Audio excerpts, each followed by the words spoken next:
আল্লাহ রাব্বুল আলামিন বলেন, ও দুনিয়ার মানুষ, তোমরা যদি সফল হতে চাও, তোমরা যদি মুমিন হতে চাও, তোমরা যদি আল্লাহর জান্নাত পেতে চাও, তাহলে আল কোরআনের কাছে চলে আসো।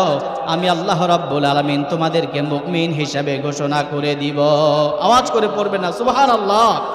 আল্লাহ রাব্বুল আলামিন বলেন, কদ আফলাহাল মুমিনুন আল্লাযীনা হুম ফি সালাতিহিম খাশিউন। মুমিনদের ব্যাপারে আল্লাহ রাব্বুল আলামিন ঘোষণা দিলেন, ও মুমিনেরা, তোমরা যারা মুমিন হতে চাও, তোমরা যারা ঈমানের দাবি করো, তোমরা শুনে রাখো, মুমিন যারা, তাদেরকে আমি আল্লাহ রাব্বুল আলামিন চূড়ান্তভাবে সফলতা দান করেছি। মুমিন তো তারা, আল্লাহ রাব্বুল আলামিন বলেন, ও দুনিয়ার মানুষ শুনে রাখো, মুমিনদের প্রথম বৈশিষ্ট্য হবে আল্লাযীনা হুম ফি সালাতিহিম খাশিউন।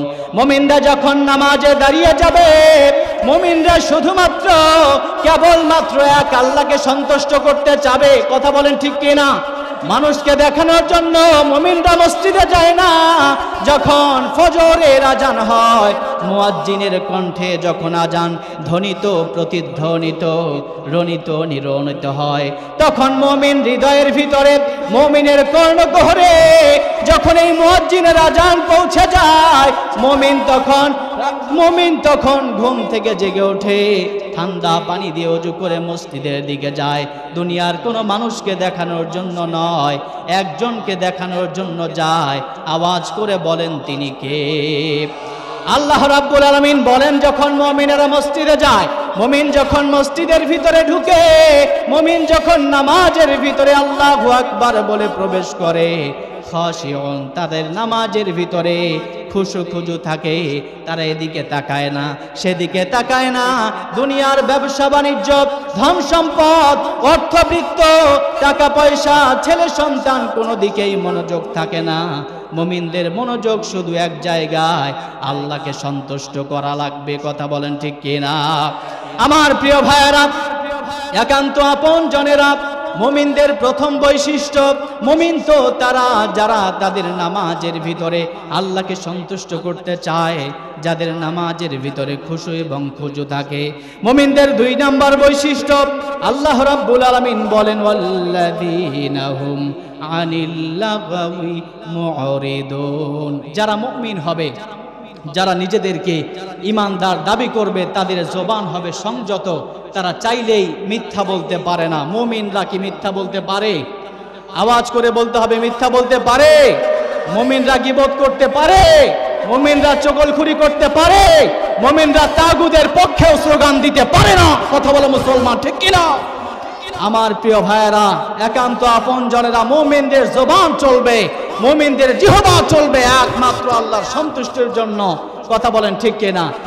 আপনি চাইলেই একজন গাঁজাখোর নেতার পিছনে স্লোগান দিতে পারেন না। আপনি চাইলেই একজন টেন্ডারবাজ নেতার পিছনে স্লোগান দিতে পারেন না। আপনি তো স্লোগান দিবেন সেই ব্যক্তির পক্ষে, যেই ব্যক্তি আল্লাহর পক্ষে কথা বলে। ঠিক কিনা?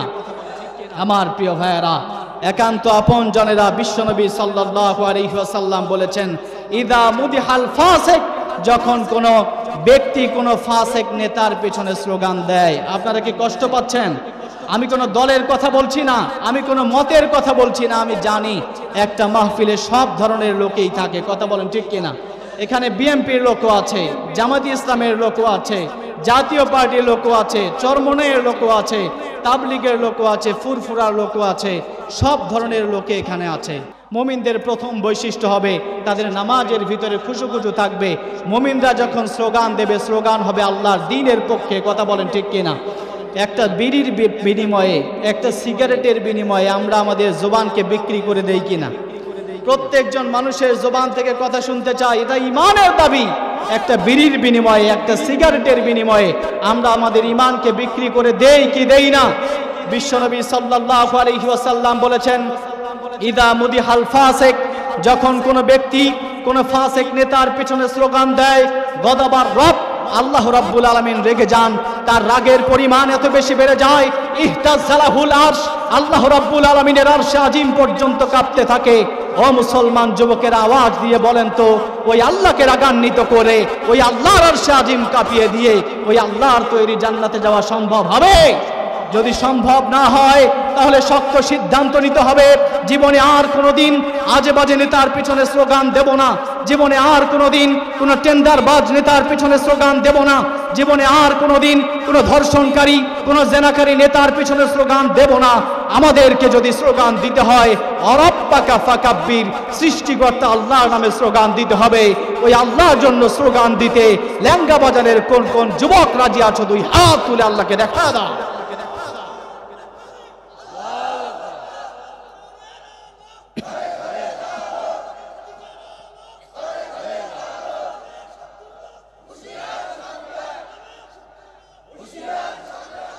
আগামীর নির্বাচন আসছে, আমরা বলছি না নির্ধারিত কোনো দলকে আমরা ভোট দিতে বলছি না।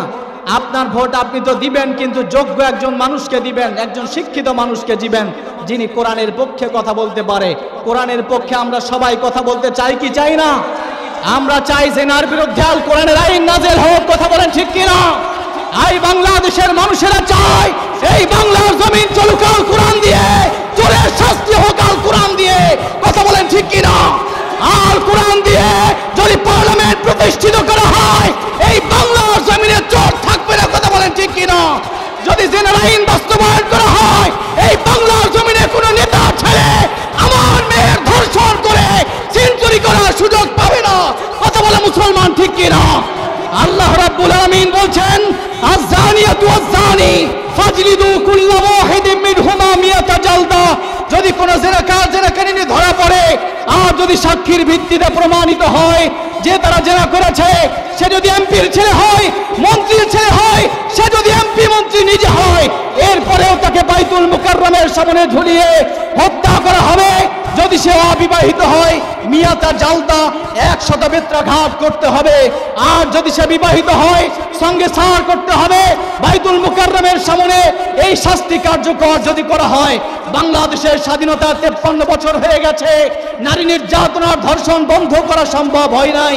এই বিধান কার্যকর করা হলে, আল কোরআন দিয়ে এই বিধান প্রতিষ্ঠিত করা হলে 53 বছর লাগবে না, 53 মাস লাগবে না, 53 ঘন্টা লাগবে না, 53 মিনিটেই আল্লাহর কোরআন দিয়ে নারী নির্যাতন আর ধর্ষণ বন্ধ করা সম্ভব হবে, কথা বলে মুসলমান ঠিক কিনা?